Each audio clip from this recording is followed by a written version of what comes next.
Good people. Murise? TJ 20. Murise? Andripo same level. Yeah, bro. Nasima tunzira ime artist. Sisi ndakakuudzeka kuti pane vasikana futi ndiye wanofu. Yeah, uyu anonzi Nicole ndo wandiri kunyanya kupusha manje sase. What is it? Nicole ndiye wandiri kumanya naye. Hello, Murise. Tiripo unoimba music ani? Yeah.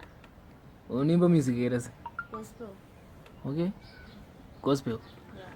What about gospel in? Well, basically, I officially started in 2021. Okay. Yeah. Aka inspire nini kamdala? Yeah, sanda mpedza. Ndichirumbo mvunza ndimbonza kuti. So, alright, wakaimba gospel 2021 anti? Yeah. Kupesa hapo imba chi? First up, I was into R&B mostly, yeah, but it wasn't an official thing. Tengono record with different people in different studios. Okay. Yeah. So kachicha zito tupinde mgospel. Well, motivation yangu yakabva because yes, like Tazvazvagara zviri muropa. zvanga zvirimo, yeah, but still you need that push kakuti utange kuita something. So when I made him, ndiye akandipa that motivation kuti no, you should do this. Plus gospel inokupa that exposure, unlike music Zepanyika. Yeah, Yeah, that's right. like you unokwanisa kukeep my principles ako doing the things that you love, whereas yepanyika unogona kuzoforcwa kuita something that is against your principles. Saka ndopa ndikabata papanana kuti let me just do gospel. Okay. Saka sizwe wakaenda mugospel ukuona uchibudirira ere? Very much. Uchienda kumberi negospel? Yes. Aiwa, zvakanaka. So une makore mangani zvamaimai? I'm 20 years old. Okay. Yes. Kunyasonzi wauita zvekuimba wanga une makore mangani pawakatanga? Ndakatanga, I was in Form 2. I was 15 years old. Okay. Ndopa tumapinda mstudio kana kuti waingoitawo zvekuimba? Yes, that's when I started recording, like at Pillars Records. Iripo pa National Sports Stadium. Wandokoerekodera? Yes. Watobudisa masongs akawanda? Not really, like yanga iri recording contract ndikawina through chikoro katikata talent show. Okay. So I just went there ndikangono record, but I never even went ikoko kuzonoclaim machine songs and the likes. Saka natombobuda? Ndakava nangosiyana nazvo, ndakazvitrana. Okay. Yes. Alright, saka so far kugospel wakarekoda mangani? So far I have 2 my tracks, but I have more that I've written that still need to be recorded. Saka zvamai manje uri ngoshanda nare music chete? Yes, I'm working with Gweja. Okay. Ndoda kuti nzwisa kana one of masongs ako wakarekoda. Okay. Don't tell me you. I can't rudo rukuru. Anonichengeta jeso wakatendeka nguva dzose. Shamari, chakaipa. Oi chakatorekodi kwecho? Yeah, this one is recorded. Inonzi chi? Inonzi ndomutenda ni. Okay. Apa unonyasoimba nezveyapo chimazotaura unongochitenda Mwari? Okay, nechitenda Mwari, like my trials andikapindana nawo in life. Like I've faced a lot of bad things in life, so I'm just thanking God nipa andishidza. Okay. Yeah. Aiwa, kanenge kanonakidza. Yeah. Saka toripo pa platforms ese, social media platform. Yeah, we have like my clips and body for their tapes. Snippets. Yeah. Okay. Asati release. Pangoni tuma snippets. Okay. Cause pane this guy anonzi Jay and Yeah. anonzi Jay. Like he's the one afana with video. Yeah, the other one. Like the official video, yeah, I'll put my trust in. Yeah. So pana narafana with my videos recently. Saka tsudango release arima audios. Alright. Yes, saka tu plan anye ima videos nemunhu wacho achiri kuita script racho nechinechi. Okay. Then also buda arima official video. Saka kumberi kuti katarisire chii? Kune chii chiri kuuya kumberi? So, Kumberuku, I'm thinking of working on an album, an EP. All right. Yeah.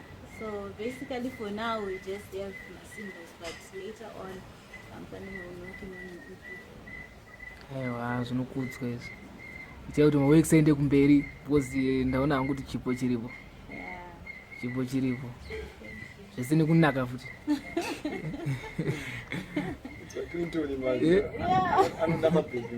Haya, kungokomenda ungatazokomenda. Naye chakanaka chinofanira kungorumbidzwa. Naye mana. Man. Osa uyu ndiye manager wako remusic. Yeah. Okay. So maweeks mumafambisa boy maweeks mukoma. Bomo. Yeah. Maweeks bo unoziva. Tunyozoita zvinhu zviri professional kabaa kuti zvinhu zviende kumberi. Ndizvo zvichapesa patinogona waiza. Ndizvo zvichazvinoti. Like andisinosenza ndiri nini jet. I have also the team andinosenza nayo. Like vamwe ma-visuals, vamwe vanenge vachita marketing, vamwe vanoita ma-art covers, anoona zvinhu zvakadaro. Ona. Saisino kuti hanzi ndini ndikuita zvinhu zvacho nini ndiri ndege. Okay. Saka hamuna ma-challenges amuri kufesa here pa zvinhu zvamuri kuita izvi? Hamuri kusangana nawo? Challenges are there and akatowanda. Chimbotudza pamwe tovami vanongoda kupindirawo since talent riripo vanongoda kumbowo. Let's say toti for video shoot yatoda kuita. Basically if it's not like the person akato offer kuti zvone I want to do this video inenge tori challenge yekutoti utozowana mari yacho yekutoti uda kutoita an official video like rinenge riri on point and everything.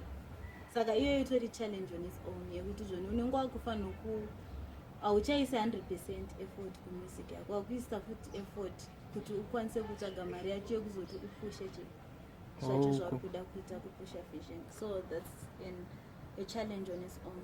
Yeah, but ama-challenges ahambofa akashayika mumusic industry waize because zvinenge zvichida kutoitwa zvinhu zvakatowandisa. Hatingati isusu pane zvinhu zvezvo zvatinota tini tiri perfect.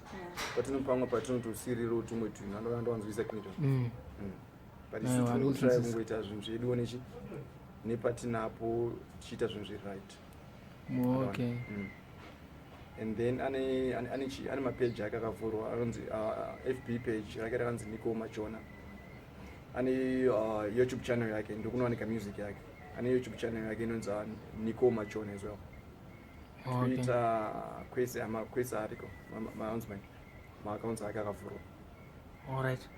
Kukuni vanhu vanongoda kuita ma-collaborations kana tomboti hasi gospel pamwe ndiwe R&B kana kuti ndiwe Zimdance kana ndiwe zvimo zviri related negospel munokwanisa kuita ma-collaborations akadaro? Ipapo takatoshifta kubva kunonzi ku-R&B takada kungoita zvinhu zvine gospel only kana zvato zve-R&B hip-hop hatisi kubata ikoko. Okay, mungospecialize negospel? Yeah.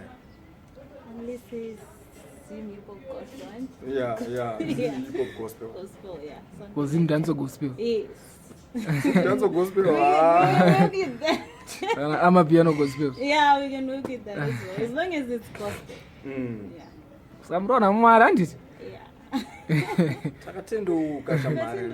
Takatendouka zvaizvizvi. Hamusita mafanizi, hamusita mafanizi. Anoshuvirawo kuti maweeks enyu aende kumberi because ushanda navanhu vane talent. Sure. Vane talent chairo. Because the last time wakauya nayo yaigona futi uyu futi yaabo. Ane kamwe futi kamwe kanako karipo futi kanonzi kazhinji mbokaroora. Chingambo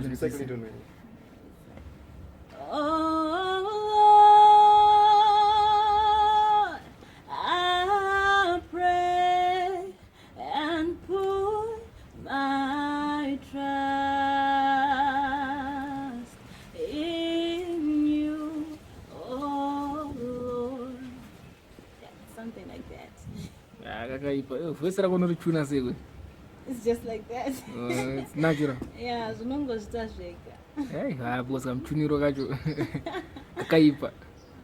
But amaita basa nenguva yenyu. Iripo. Sharp. Alright.